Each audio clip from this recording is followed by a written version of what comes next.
Aleluia, glória a Deus. Você que está nos visitando pela primeira ou segunda vez, fica de pé em nome de Jesus. Nós temos uma lembrancinha para entregar para você. Fica de pé, celebramos ao Senhor. Sejam muito bem-vindos. Quero pedir uma salva de palmas em nome de Jesus pela vida deles.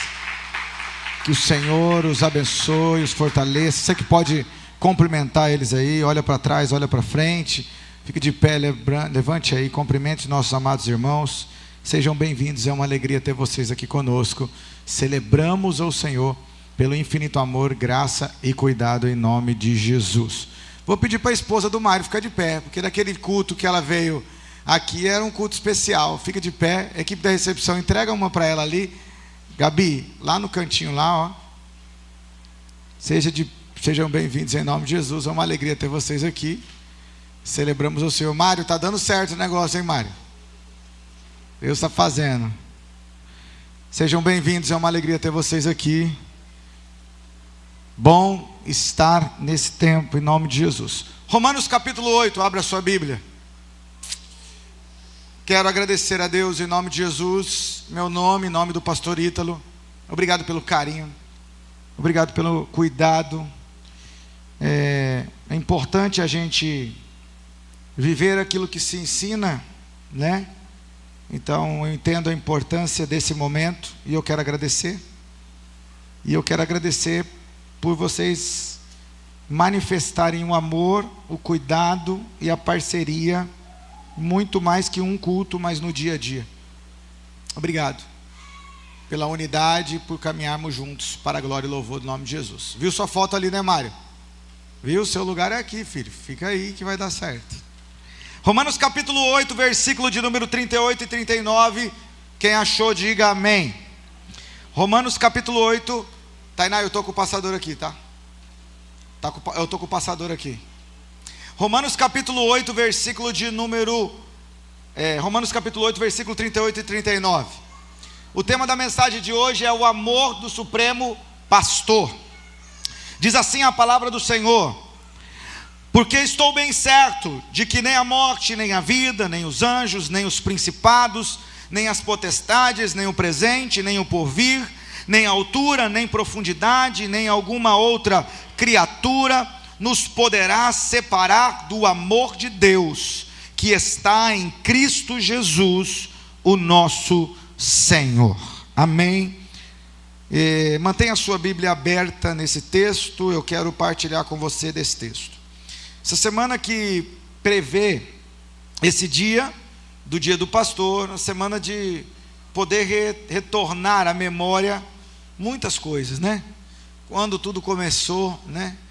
Lá 15 anos atrás, sendo ordenado pastor, cuidando de adolescentes, cuidando de jovens. Depois nossa ida para Altamira, no Pará. Aquele barco de madeira que vocês viram aqui era o meu meio de locomoção, irmão. Aquele barco de madeira com motor 5 rodava aquele rio todo. Não era fácil, era bem quente ali perto do motor. Era muito barulhento, Júnior. E depois no final do dia, aquele cheiro de querosene parece que não saía da sua pele. E no final de 5 dias, você tinha ali um desafio físico, emocional, mas também uma alegria, uma celebração. Nesse ambiente que vocês viram ali, não tem luz elétrica. Então nós saímos muito cedo, 7 horas da manhã, passávamos o dia todo. Ali nós temos inúmeras famílias ribeirinhas, e todos eles não moram perto, em torno de 30 a 40 minutos uma da outra. Nós subíamos de barco 30 minutos, chegávamos em uma família. A maioria das famílias tem a mesma configuração: um pai, uma mãe, 10 ou 12 filhos.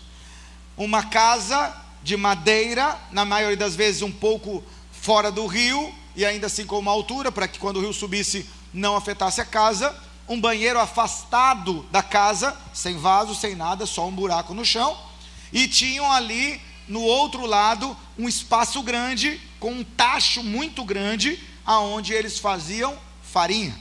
E a realidade deles é essa, a venda da farinha. Então tem muito filho, produz muita farinha e vende muita farinha e sustenta a família, e assim eles vão vivendo. Então, nós saímos ali 7 horas da manhã mais ou menos, pegávamos aquele barco, 30 minutos, parávamos numa casa, visitávamos aquela família. Naquele lugar eu cantava 3 corinhos, 3 músicas, o violão nas costas ali, eu pregava uma mensagem. Depois eu andava mais 30, 40 minutos em outra família, eu cantava a mesma música, as 3 músicas, e eu pregava a mesma mensagem. Durante o dia todo eu cantava aquelas 3 músicas e eu pregava aquela mesma mensagem. No outro dia eu não ia. No outro dia, 4 horas, 3:30 da tarde, todos os barcos vinham. E aí nós tínhamos mais de 10, 15 barcos chegando com essas famílias, e nós tínhamos um culto ali abençoador, como vocês viram algumas fotos do lado de fora, porque dentro da estrutura era muito quente e nós não tínhamos ventilador, não tinha energia elétrica, então nós fazíamos o culto fora. Eu fazia o culto aqui de um lado, e do outro lado a pastora Tati fazia o culto com as crianças, e nós tínhamos esse tempo ali com eles. E nesse momento, o que acontecia? Nós íamos cantar o louvor, e quando eu cantava qual corinho? Os 3 corinhos. O que acontecia? Todo mundo sabia cantar, e aí eu pregava outra mensagem, né? Mas como era bom viver isso, 5 dias por mês, todo mês eu estava ali, porque outros 5 dias eu estava em outra congregação, outros 3 dias eu estava em outra congregação. No tempo que ficamos em Altamira, ficamos responsáveis por 10 congregações, e mais o ministério de louvor da igreja sede que fica em Altamira. Uma dessas congregações é na tribo indígena Surini, já tivemos até a visita de alguns deles aqui, do Pajé, né, que esteve aqui com a gente, o Tucura, e foi um tempo muito precioso poder viver esse tempo. É desse lugar que Deus me chamou para vir para cá, para Fortaleza, para viver esse tempo aqui. E aqui, quantas coisas nós temos vivido pela misericórdia, graça e o mover do Espírito Santo. Então, olhar para tudo isso, eu me penso, quem me sustentou nos dias difíceis? Quem me alcançou nos dias de dor? Quem me deu alegria nos dias de tristeza? Quem me deu força nos dias que eu estava cansado? E aí eu falei: Senhor, muito obrigado, porque eu sou pastor de ovelhas que não são minhas, eu sou pastor de ovelhas que são suas. Muito obrigado, porque eu cumpro uma função que o Senhor me designou. Não fui eu que escolhi, foi o Senhor que me escolheu. Você, como ovelha, tem uma realidade, você escolhe o pastor e a igreja que você está. Eu, como pastor, não escolho as ovelhas que eu recebo, porque elas nem minhas são. Eu só cuido daquilo que é do Senhor. E a Bíblia diz que ainda eu prestarei conta das ovelhas que eu cuidar. Olha a responsabilidade disso. Então, viver a realidade pastoral é um privilégio, mas viver a realidade sem reconhecer o Supremo Pastor sobre a sua vida, ela é uma loucura.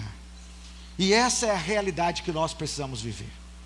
Quando Paulo está escrevendo a carta aos Romanos, nós precisamos entender algumas coisas. A carta aos Romanos, ela é escrita quando Paulo está na sua 3ª viagem missionária, e Paulo está numa cidade chamada Corinto, e isso está relatado em próprio livro de Atos, e no próprio livro de Romanos. Quando você lê o texto de Romanos, no capítulo de número 16, versículo de número 23, Paulo diz que ele está em Corinto, na casa de Gaio, ali ele está hospedado, e dali ele está enviando a carta aos irmãos que estão em Roma.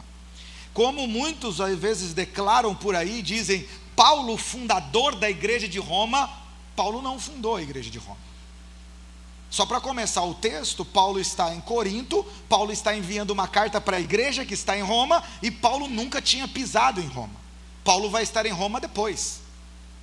Alguns outros dizem, não, mas quem fundou a igreja de Roma foi Pedro, e por isso ele é o primeiro papa. Não pisou em Roma. Essa é uma realidade de Atos capítulo de número 2.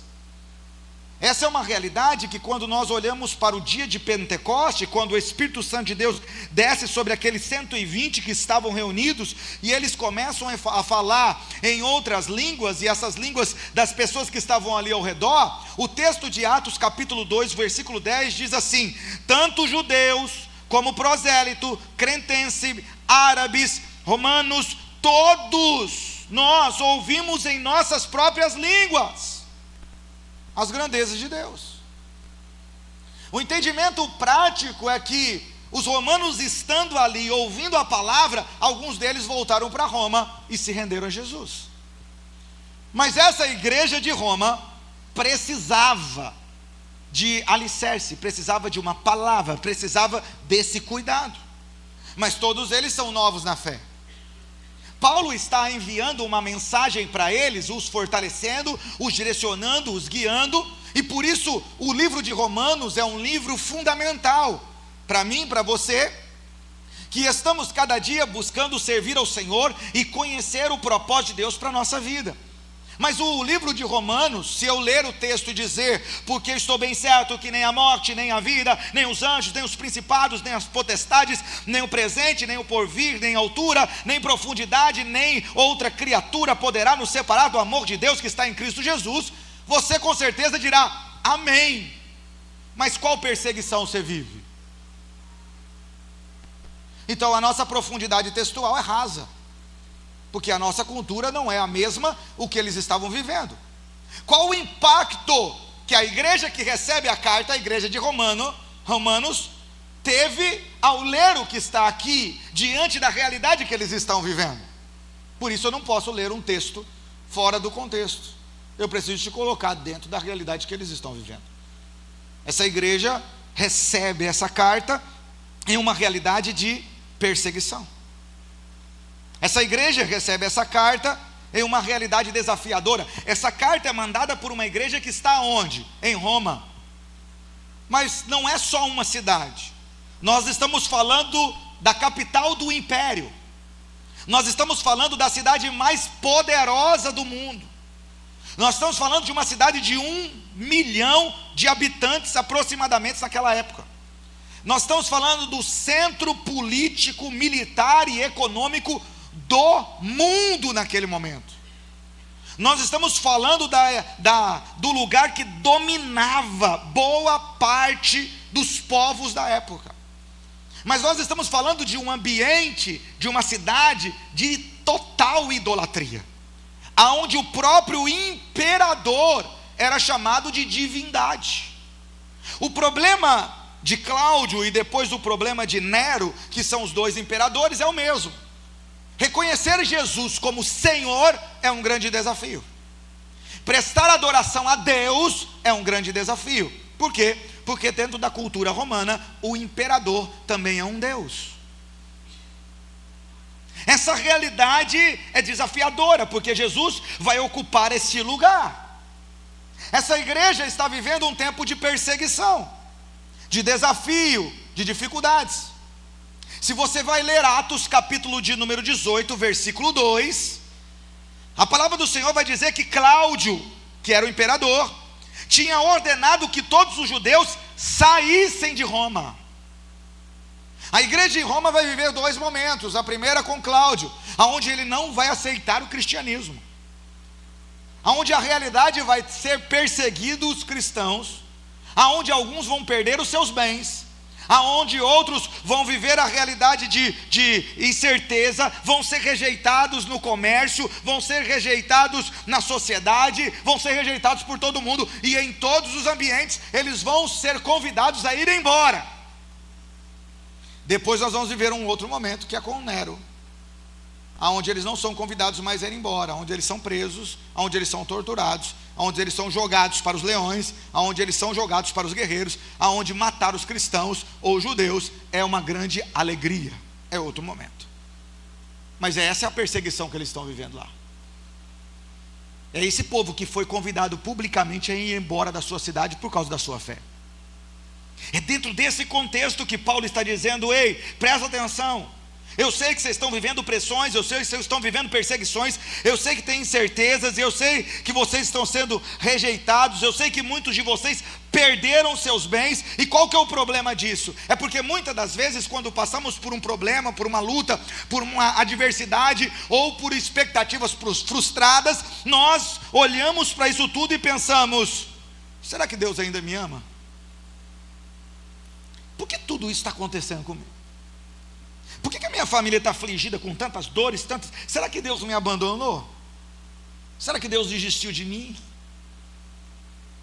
E aí Paulo vem para essa igreja dizer: nada poderá nos separar do amor de Deus que está em Cristo Jesus, o nosso Senhor.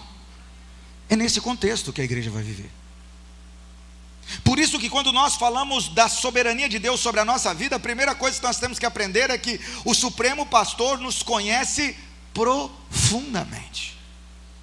Essa realidade de conhecer ou de viver essa unidade é o que diz em João capítulo 10, versículo 14: eu sou o bom pastor, conheço as minhas ovelhas e elas me conhecem. A realidade textual aqui, onde Jesus está dizendo, eu sou o bom pastor, eu conheço as minhas ovelhas e ela me conhece, é trazendo para perto a realidade de profundidade, o conhecer, o estar perto, o saber, não só aonde você nasceu, não só conhecer o seu nome, não só saber um pouco da sua história, mas conhecer as dores mais secretas da sua alma, conhecer os traumas que às vezes te impedem de viver um avanço e um crescimento e algo novo, conhecer as crises que às vezes inundam você, conhecer os medos, as dúvidas, as incertezas, as lágrimas escondidas. Conhecer está falando que Ele conhece até aquilo que você tenta esconder, conhece tudo. Essa realidade de conhecer a Deus todo o tempo. Às vezes a nossa sociedade aprendeu a viver uma vida onde finge que tudo está bem quando tudo não está bem. E essa realidade de fingimento não é só para se mostrar no trabalho, não é só para apresentar uma realidade tranquila para as pessoas ao seu redor, mas muitas das vezes nós fazemos isso com Deus. E porque decidimos esconder o que está explícito diante de Deus, nós vivemos a realidade de orações rasas. Senhor, obrigado por esse alimento, obrigado por esse dia, obrigado pela saúde que o Senhor me dá, Deus abençoe, em nome de Jesus, amém, glória a Deus. Não tem relacionamento, não tem profundidade, não tem Deus, meu coração está partido, Deus, eu estou com dúvida na minha alma, Deus, às vezes eu me sinto assim, que o Senhor está distante, Deus, eu quero ouvir mais a sua voz, Pai, eu preciso de Ti, Senhor, aquele projeto não deu certo, e eu estava com essa expectativa, agora meu coração está meio frustrado, Deus, eu preciso de Ti, me dá direção, me dá condução. Nós não vivemos essa intimidade. A pastora Tati falou aqui, de uma forma tão abençoada no domingo passado, e ela falou do seu testemunho, e ela falou que tem vezes que ela chega na faculdade, depois de um final de semana tão corrido, aconselhamento, cuidado dos filhos e tanta coisa, e aí ela acorda cedo, deixa as crianças na escola, corre para a faculdade, e às vezes antes de subir lá para o 7º andar onde ela estuda, né, ela para lá embaixo e ela diz, Senhor, eu estou cansada. E aí ela disse aqui na semana passada que ela vai para o banheiro da faculdade, dobra os joelhos e fala, Senhor, eu preciso que o Senhor me fortaleça. E ela disse, eu saio dali diferente. Sabe, não é entrar no banheiro para ver o tamanho do espelho. Rapaz, a decoração desse banheiro está tão fantástica que eu vou falar para você, mudou a minha existência. Não é o porcelanato, a cerâmica. É entrar no lugar de solitude, aonde os barulhos não querem ser percebidos, mas aonde a presença de Deus é o que você quer mais sentir. É a realidade de dizer, Senhor, eu estou cansado, mas eu sei que o Senhor pode me fortalecer para mais um dia. É a realidade de dizer, Senhor, eu necessito de Ti. Como a corça anseia pela água, nós precisamos da Sua presença. É essa realidade de reconhecer as suas fragilidades, mas também a sua total dependência de Deus. Não é a realidade da desistência, do afastamento, do isolamento, o não preciso, não, é a realidade que está dizendo, eu preciso, eu necessito, eu quero mais dEle, eu preciso dEle, é esse relacionamento de cuidado, de zelo, sabe irmãos, algumas vezes a gente vai no shopping, fomos com os meninos já várias vezes, mas teve uma vez, eu não lembro qual shopping nós estávamos, eu sei que nós estávamos em algum lugar, e muito barulho, e muita coisa, e gente falando, e de repente a pastora Tati falou para mim assim, a Estela está chorando. Eu olhei e falei, como que está chorando? Tem um monte de gente chorando, tem um monte de gente falando, tem um monte de gente... Ela falou, a Estela está falando. Eu falei, amor, mas deve ter um monte de gente chorando. Ela falou assim, mas a Estela está chorando. E ela levantou, ela foi lá, e a Estela estava chorando. Eu falei, meu Deus do céu, eu também quero um pouquinho dessa unção. Esse radar que identifica tão facilmente. Sabe o que Deus falou comigo? Cada um tem as suas habilidades. Ela não tem um ouvido bom porque treinou. Ela gerou. ela sentiu o coração, ela sentiu o peso da gravidez. O relacionamento dela é de tamanha intimidade que ouvir a voz para ela é tão fácil. Mas por quê? Proximidade, intimidade. É isso que Deus quer conosco. É a realidade de reconhecer o cuidado de Deus, a graça de Deus, a soberania de Deus, o zelo de Deus. Reconhecer esse Deus que te conhece por completo. Ele conhece o mais profundo, mas Ele não só conhece, Ele quer nos levar a uma realidade de transformação. O salmista Davi, no Salmo de número 139, versículo 1 ao 3, ele diz: Senhor, Tu me sondas e me conheces. Ele está dizendo: Senhor, muito obrigado, porque o Senhor conhece coisas em mim que eu não conheço. Sabe, irmão? Toca em você na sua pele e fala assim: eu preciso ter cuidado. Fala com você, fala assim: eu preciso ter cuidado. Fala o meu corpo, fala a minha mente, muitas vezes não é clara comigo. Sabe, quando nós somos confrontados no nosso orgulho, às vezes você está sendo confrontado, você está dizendo: eu não sou orgulhoso não, sou de boa. Às vezes você está sendo confrontado na sua soberba, e você fala: não sou soberbo, lógico que não sou. Não, está falando de outra pessoa. Não é Deus que está falando, Ele conhece. Davi vai dizer: Senhor, vê se há em mim algum caminho mau. Vê se há em mim algum caminho mau. Porque Ele está dizendo: ao olhar para a minha vida, eu estou vendo que não tem outra coisa, mas pode ser que eu não esteja vendo algo que o Senhor está vendo. Eu quero essa visão completa da minha vida, eu quero esse cuidado completo, eu quero viver o zelo do Senhor, eu quero viver isso, o conhecimento de Deus. Mateus capítulo 10, versículo 30, até os cabelos da vossa cabeça estão todos contados. Para mim está fácil, para você está mais difícil. Contar quantos cabelos você tem aí, está difícil. Para mim, cada dia que passa, está mais fácil. Mas para você, quantos cabelos você tem? Você sabe os que caem, e os que nascem, e os que crescem, e os que permanecem. Está dizendo que nem isso está oculto a Deus. Deus não só sabe seu nome, Deus não sabe só seu endereço, Ele sabe quantos cabelos tem na sua cabeça, Ele sabe a sua mentalidade, Ele sabe tudo. Ele te chama pelo nome, Ele cuida de você. Hebreus capítulo 4, versículo 13: todas as coisas estão nuas e patentes aos olhos daquele com quem temos de tratar. Tudo está claro diante de Deus, e nós precisamos viver essa realidade do cuidado de Deus. Lucas pregou abençoadoramente na terça-feira, e ele usou esse texto de Isaías: mesmo que a mãe que amamentou o filho, essa mãe que gera, que amamenta, mesmo que a mãe venha se esquecer, eu jamais me esquecerei de ti. A realidade do cuidado de Deus, sabe? Será que nós vivemos como alguém que conhece a Deus? Ou será que nós vivemos como alguém que tem um relacionamento com Deus? Sabe o que eu aprendo? É que o Supremo Pastor nunca abandona as suas ovelhas. Romanos 8, 38 e 39: porque estou bem certo de que nada poderá nos separar do amor de Deus que está em Cristo Jesus, o nosso Senhor. O que significa nada para você? Esse povo romano está vivendo esse momento de perseguição. É lógico que eles estão com medo. Vão nos matar, vão nos ferir. Eles não se reúnem em templos igual nós, eles se reuniam em casas, e eram grupos pequenos, grupos de 10, grupos de 20, no máximo 25 ou 30 pessoas. Eles se reuniam às escondidas, e ali eles partilhavam dessas cartas e da palavra de Deus.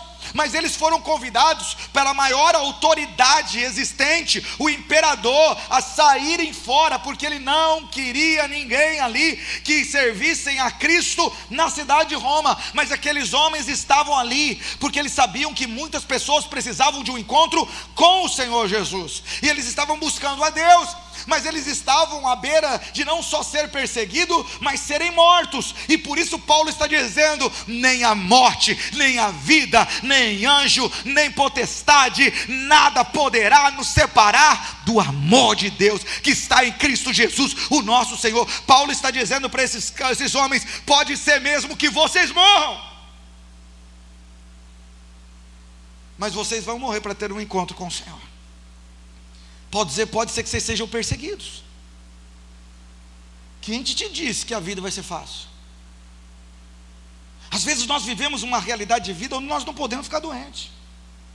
Mas espera aí, a Bíblia diz, o próprio Jesus dizendo: no mundo vocês vão ter aflições, no mundo vai ter doença, no mundo vai ter perseguição, no mundo vai ter desafios financeiros, no mundo vai ter batalhas a serem enfrentadas, no mundo vocês vão ter situações difíceis dentro do casamento, situações com os filhos, situações com outras pessoas. No mundo vocês vão viver vidas desafiadoras, mas vocês precisam buscar um fortalecimento aonde? No Senhor, se alegrar no Senhor e viver a realidade do cuidado de Deus. A Bíblia diz que o sol vem para o justo e vem para o injusto também.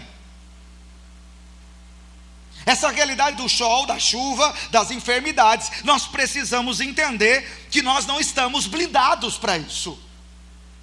Nós precisamos entender o cuidado de Deus, porque eu presto atenção na palavra. Irmão, você não é melhor do que nenhum dos discípulos que a Bíblia relata, nem homens nem mulheres. Eles também passaram por lutas. Mas presta atenção numa coisa: ao ler a palavra, você não vai identificar ninguém que teve uma luta tão fácil como a sua. Todo mundo passou adversidades muito maiores. Quem foi lançado numa cova de leões aqui? Quem foi lançado no fogo 7 vezes mais esquentado? Quem foi crucificado de cabeça para baixo? Se eu pensar em Jó, eu vou ter um problema, porque eu não perdi 10 filhos, não estou a fim de perder. Não tive uma crise financeira, ele está tendo crise financeira. Não peguei um tumor que ficou espalhado pelo meu corpo inteiro. A Bíblia diz que em tudo esse homem não pecou. Se a gente falar de José, nós vamos ter um problema. Ele foi rejeitado pela sua família, foi jogado numa cisterna. Quem aqui foi jogado numa cisterna? Quem aqui foi vendido como escravo? Quem aqui foi para a cadeia depois disso? Mas esse homem não negociou sua vida de intimidade com Deus. E se a gente falar de Noé, nós vamos ter um problema.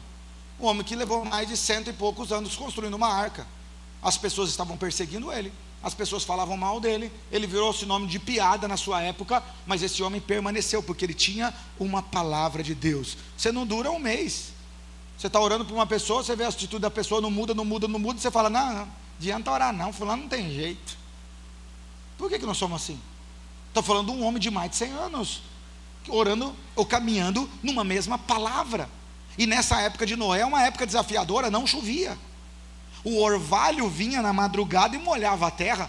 Deus não mandou uma chuva não, falou: vou mandar uma chuva lá do Ceará só para você continuar sua fé mais forte. Não teve isso não, meu filho, porque a palavra de Deus bastava para ele. É saber quem está falando, é saber que direção nós estamos vivendo. Se falamos de Moisés, então, meu Deus, que desafio esse homem viveu. Se falarmos de Abraão, quem está disposto a levar o seu filho para o monte e sacrificar o seu único filho?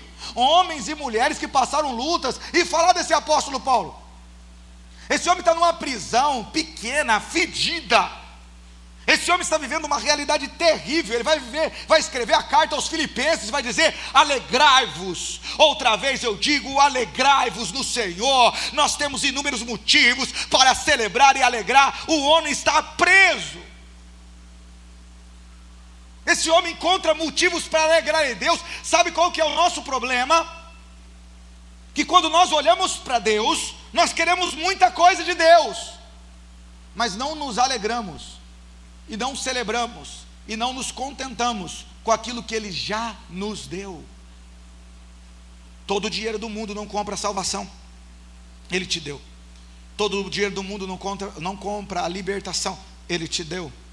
Essa realidade do cuidado de Deus para com a nossa vida, todos os dias, essa realidade de ver a mão de Deus, o cuidado de Deus e o zelo de Deus para com as nossas vidas. Vamos perguntar para os médicos: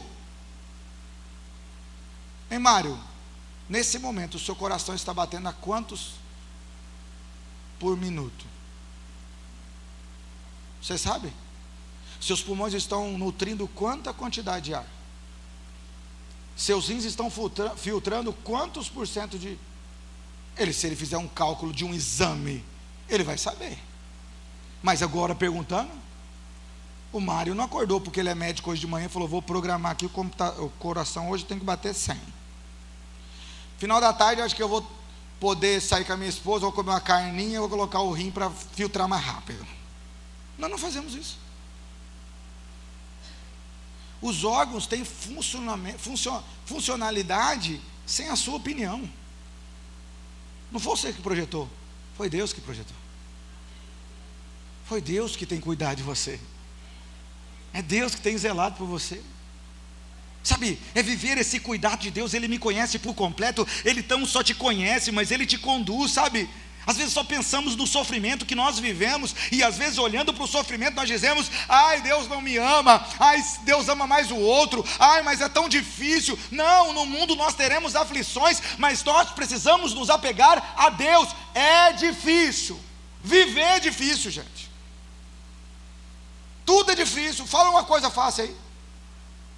Tudo é difícil. É desafiador. Criar filho é fácil? Ter um casamento é fácil? Trabalhar é fácil? Não é, tudo é difícil. Mas é a realidade que nos leva a crescer. Porque enfrentando as situações, nós vamos viver essa realidade de confrontar a nossa paralisia, a nossa preguiça. Nos leva ao crescimento, ao avanço, a viver novas coisas.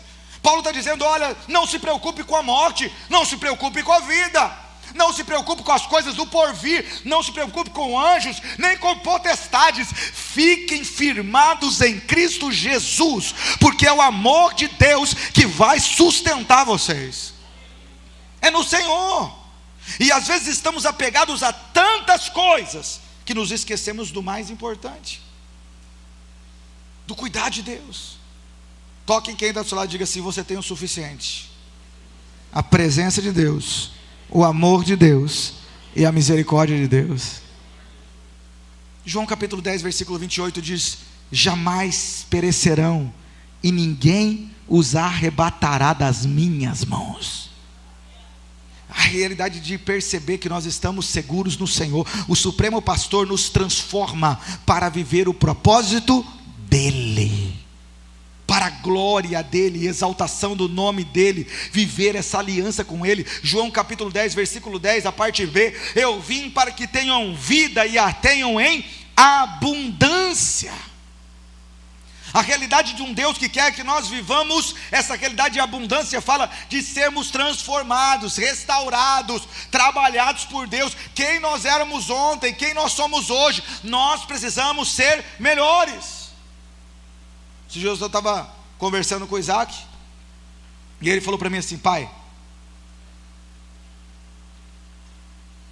não sei se ele estava querendo me agradar, mas ele falou, pai, se eu for 50% do homem que o senhor é, eu estou feliz. Porque aconteceu lá em casa, tinha que trocar uma lâmpada e mexer no chuveiro lá. Aí o Isaac colocou a escada lá, eu falei, você vai mexer com isso? Você não sabe mexer com isso, cara. Rapaz, ele olhou para mim, ele já está na mesma altura que eu, né? Ele olhou para mim assim e falou, pai, eu não quero ser esse homem aí que não faz nada, não. Eu quero ser um homem que sabe fazer as coisas. Eu quero trocar lâmpada de casa, eu quero trocar um chuveiro, eu quero ser um homem que faz alguma coisa. Ele falou, realmente eu não sei, mas o senhor pode me ensinar? Falei, sobe na escada. E a gente começou a conversar sobre isso. E aí depois, em algum momento, ele falou assim, eu quero ser, se eu for 50% do homem que o senhor é, pai, com a mãe, com a igreja, com tudo, eu estou feliz. Eu falei, está repreendido em nome de Jesus. Ele falou, o que é isso, pai? Eu falei, você conhece os meus acertos, mas você também conhece os meus erros. Você precisa ser muito melhor do que eu. Você sabe aonde eu acertei, você sabe aonde eu errei. Você tem a oportunidade de ser muito melhor. E eu não estou falando, Isaac, isso sobre você para ser um peso sobre a sua vida. Não é isso. Eu estou falando da oportunidade que você tem. Qual foram os caminhos que eu e sua mãe trilhamos, que nós demos certo, que nós fizemos certo, que Deus abençoou? Agora, qual foi as escolhas que nós tivemos que não foi certa, que gerou consequências, que nós erramos? Você não pode ir para lá, você não precisa ter os mesmos erros, você não precisa fazer as mesmas coisas, você já pode ir para o caminho certo. Então você, Joaquim, Estela, serão muito melhores do que nós. Mas será que nós, reconhecendo que Deus está nos transformando para viver o propósito dele, nós estamos prontos a aceitar a correção? Será que nós que entendemos que o Supremo Pastor está nos ajustando, nos alinhando, nos levando a essa realidade de intimidade com Ele, será que nós insistimos no erro, insistimos no pecado, ou nos posicionamos para viver segundo a direção de Deus? Será que nós que entendemos que Ele é Senhor sobre a nossa vida, não só sobre a criação do céu, da terra e do mar, mas sabemos que Ele é Senhor sobre a nossa vida, será que nós temos caminhado em uma vida onde temos negligenciado a palavra de Deus? Será que nós temos vivido a realidade de uma vida sem buscar a direção do Senhor? Sabe, irmãos, quando eu vou tomar uma decisão, eu não tomo nada de na hora abrupta assim. Eu e a pastora Tati, uma vez por ano viajamos só nós dois, né? E já tem alguns anos que a gente faz isso, né? E eu falo para ela assim,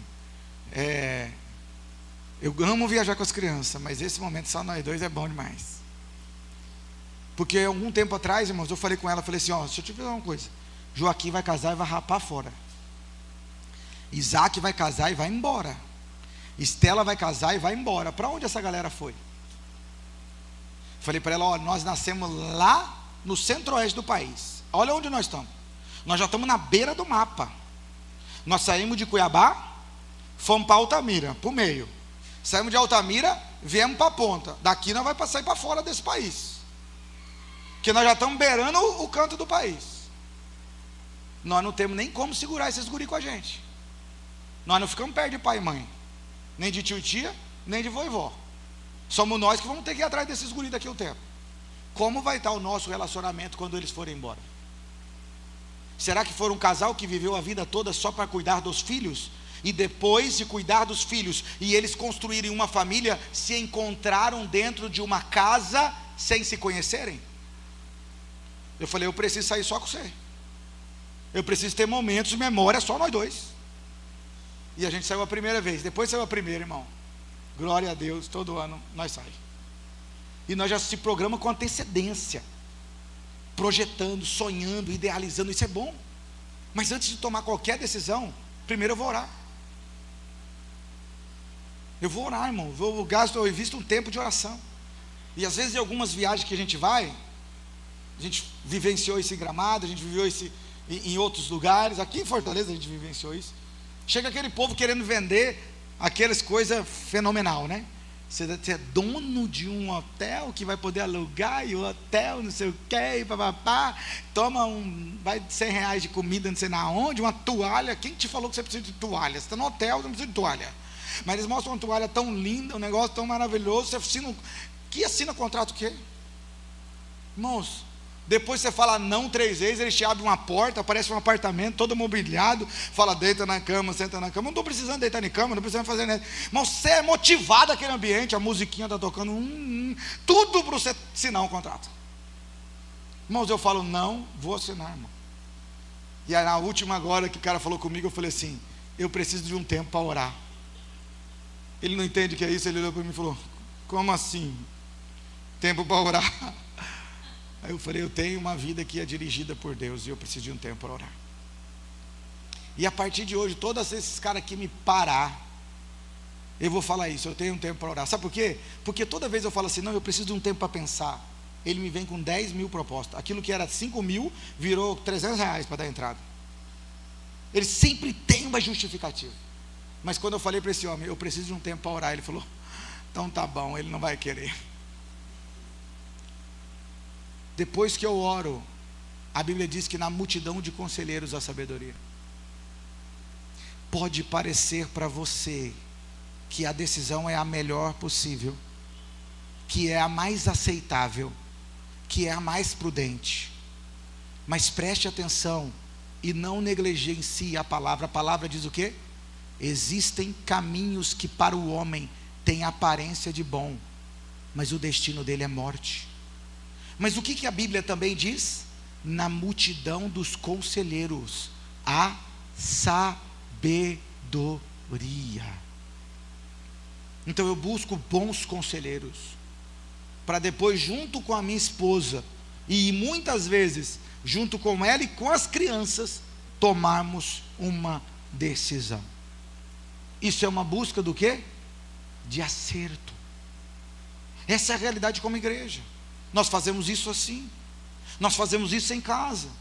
Para quê, irmãos? Porque o nosso coração quer tomar o controle. As nossas vontades, elas querem tomar o controle. Os nossos desejos querem tomar o controle. Nós vivemos uma vida totalmente emocional. Nós vivemos uma realidade onde muitas das vezes a nossa emoção quer nos dominar.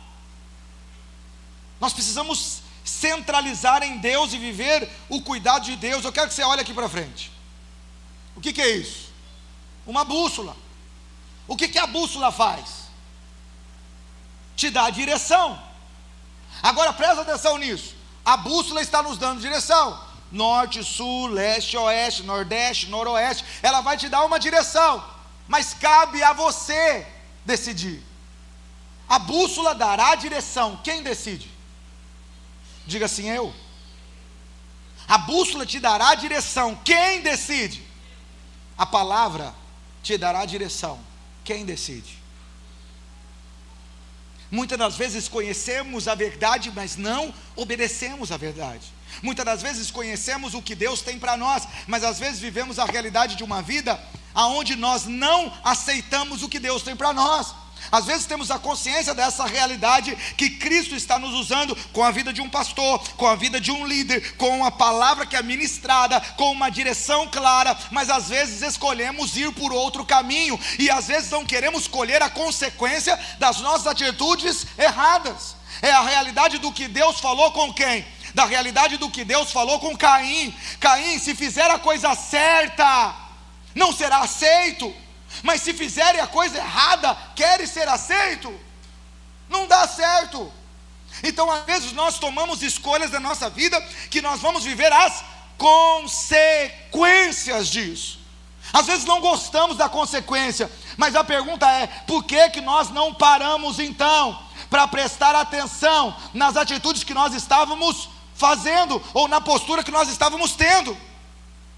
Essa galera que assiste o culto de manhã é top, viu, cara? Já acelera. Obrigado, Pedro. Pensa comigo, olha para essa cadeira. Jesus está sentado aqui. Pensa comigo, fortalece a sua mente aí. Imagine Jesus sentado aqui. O que poderia mudar na sua vida hoje? A Bíblia diz que ele passou por uma cidade. O cego que era cego começou a ver. A Bíblia diz que ele passou por um lugar chamado lugar de misericórdia, ou tanque de Betesda, e um homem que era paralítico há 38 anos começou a andar. A Bíblia diz que Jesus estava num tempo escrevendo na areia, parado em um lugar, e trouxeram uma mulher que foi pega em adultério, e Jesus perdoou aquela mulher. A Bíblia diz que Jesus estava parado num tanque. O tanque ele estava ali em Samaria, e veio uma mulher tirar água, e aquela mulher conheceu a água da vida, e aquela mulher se tornou uma proclamadora do reino. A Bíblia diz que tinha um homem afligido por demônios, que estava morando em sepulcros, e era preso por correntes, e aquele homem estava atemorizado por demônios, mas a Bíblia diz que Jesus chegou naquele lugar chamado Gadara, e aquele homem foi liberto, e se tornou um proclamador do reino de Deus. Olha para essa cadeira.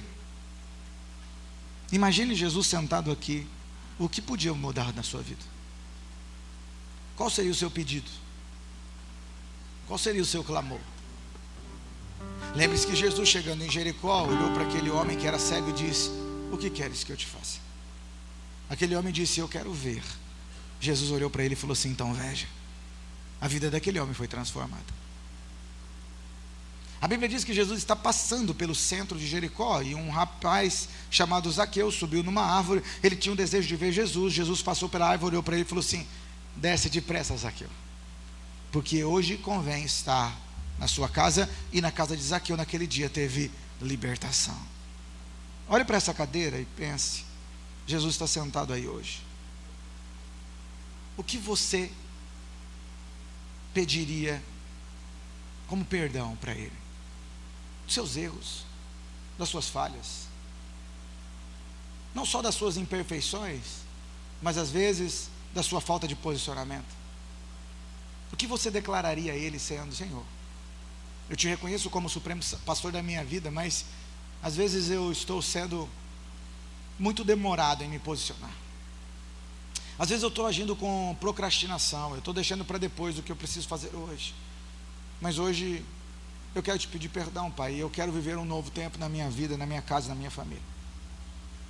Olha para essa cadeira e pense, se Jesus estivesse sentado aqui, o que você estaria disposto a abandonar hoje? Às vezes você chegaria e falaria assim: a partir de hoje eu estou disposto a abandonar essa realidade de vida, ou essa situação na minha vida que não glorifica o Senhor. Eu quero viver esse novo de Deus, eu quero viver essa excelência, eu quero reconhecê-lo como soberano e supremo pastor sobre a minha vida, mas não só de uma palavra lançada ao vento. Eu quero viver essa novidade de vida. O que você começaria a viver hoje, olhando para Jesus sentado nessa cadeira? O que eu quero dizer para você é que Jesus não está nessa cadeira, mas Ele está presente aqui neste lugar. Porque a palavra dele diz: aonde estiver reunidos 2 ou 3 em meu nome, ali eu me faço presente. É porque o próprio Jesus vai dizer para o Júnior, para mim, para Amanda e para todos nós que estamos aqui, para o Mário, para todos nós, para o Francisco, para o Daniel, para a Sara: eis que eu estarei com você, não os finais de semanas, todos os dias, até a consumação dos séculos. A presença dele é real. Então, se a presença dele é real, hoje é tempo de mudança de vida. Hoje é dia de pedir perdão. Hoje é dia de posicionamento. Hoje é dia de uma novidade de vida, de uma nova realidade, de uma nova história. Hoje é dia de uma nova trajetória. Sabe, eu quero terminar com essa frase. O Isaac vai cantar uma canção. Quem entende o amor do Supremo Pastor para de viver como ovelha perdida. Você não é coitadinho. Seu problema não é maior do que os outros. Deus tem cuidado de você. Deus enxerga a sua dor, a sua dificuldade, a sua adversidade. Deus conhece o seu problema. Deus sabe o que você tem vivenciado, e Ele é poderoso para mudar a sua história. O que nós precisamos fazer é nos render diante dEle e reconhecer o pastoreio, o cuidado, o zelo de Deus. Reconhecer que mesmo em meio a batalhas, em meio a lutas, em meio a aflições, mesmo no meio de coisas que às vezes tiram a nossa paz, nós precisamos entender o que Paulo está dizendo em Romanos: porque eu estou bem certo. Em outra versão: porque eu estou convencido de que nem a morte, nem a vida, nem os anjos, nem demônios, nem o presente, nem o futuro, nem poderes, nem altura, nem profundidade, nem ninguém em toda a criação será capaz de nos separar do amor de Deus que está em Cristo Jesus, o nosso Senhor. Nada, eu estou carregado, hoje eu estou sobrecarregado, eu permaneço. Não, hoje eu acordei meio triste, mas o Senhor é comigo e eu dou continuidade. Hoje eu estou meio desanimado, mas esse desânimo já vai embora, porque a presença de Deus é real na minha vida, e eu quero viver um dia abençoado. Não aceite isso. Não, a depressão tomou conta de mim. Não, a pressão está vindo contra mim. Ela quer gerar essa depressão, mas eu estou alicerçado no Senhor. Eu confio no Senhor, a minha vida está no Senhor. Busque essa unidade com Deus. Reconheça as suas fragilidades. Busque auxílio, busque ajuda, mas não negocie a presença de Deus. Esse Deus que cuida de nós, zela de nós, esse Deus que tem prazer em estar conosco a cada dia, esse Deus que vive essa realidade de João 10:27. As minhas ovelhas ouvem a minha voz, eu as conheço e elas me seguem. Você é a ovelha, não é a ovelha do Tiago, você é a ovelha de Jesus. O Tiago e o Ítalo têm tido o privilégio de ser só um canal de Deus. Sabe, você abre o chuveiro lá da sua casa, tem um cano que faz a água chegar até você. O cano não te alimenta, o cano não te sustenta, o cano não te levanta, o cano não supre a sua necessidade. Não faz isso. Mas o cano é essencial. Ele faz a água chegar para cumprir o propósito. Eu e o pastorito só somos um cano. Mas a água que flui de nós, ela mata a sua sede, ela muda a sua história, ela transforma a sua vida. Essa água é Jesus. É Ele que muda a sua realidade, é Ele que muda a sua história, é Ele que transforma a sua vida, é Ele que é poderoso para fazer infinitamente mais. Eu queria te convidar a se colocar de pé. E antes de orar encerrando, eu queria que você ouvisse essa canção meditando na presença do Senhor, em nome de Jesus.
Obrigado, Espírito Santo de Deus. Obrigado, Senhor, pelo fôlego de vida, porque a oferta mais preciosa e importante foi o Senhor que nos deu. E a tua palavra relata que porque Deus amou o mundo, esse mundo falho, esse mundo egoísta, esse mundo cheio de defeitos, porque Deus amou o humano, o ser humano, porque Deus amou a humanidade, Ele entregou o seu único filho. A realidade de entrega, de sacrifício. Obrigado, Senhor. Obrigado, Deus, porque o Senhor disse sim. O Senhor se entregou na cruz do Calvário. Nós podemos viver salvação e libertação e novidade de vida. Obrigado, Deus, porque em Ti nós podemos viver restauração, libertação, essa realidade do teu amor, do teu cuidado, da tua graça e da tua misericórdia. Obrigado, Espírito Santo, porque o Senhor é detalhista do cuidado. Obrigado pelo fôlego de vida. Obrigado, Deus, pelas pessoas tão preciosas que o Senhor coloca em nosso meio. Obrigado, Deus, pelo fôlego de vida. Obrigado, Deus. Oh, Deus, nós temos inúmeros motivos para te agradecer, para te exaltar, para te bendizer, para reconhecer a tua grandeza. E nessa noite nós queremos dizer: Pai, nós estamos aqui. Perdoa as nossas falhas, os nossos erros, as nossas transgressões, o nosso pecado de palavra, o nosso pecado de ação, mas também os nossos pecados de omissões. Quantas as vezes sabemos o que deve ser feito e não o fazemos, e a tua palavra diz que isso é pecado.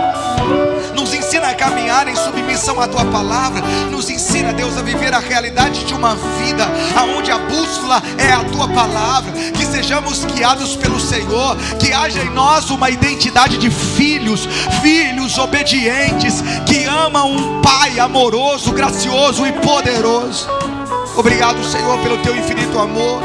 Obrigado, Senhor, por nos aceitar no seu rebanho. Obrigado, Senhor, por tratar as nossas feridas. Obrigado, Senhor, por lidar com os nossos traumas. Obrigado, Deus, por gerar cura no nosso meio. Obrigado, Espírito de Deus, pelo seu infinito amor, graça, pela sua presença. Nós te agradecemos, te bendizemos, te exaltamos e rendemos louvores ao teu nome.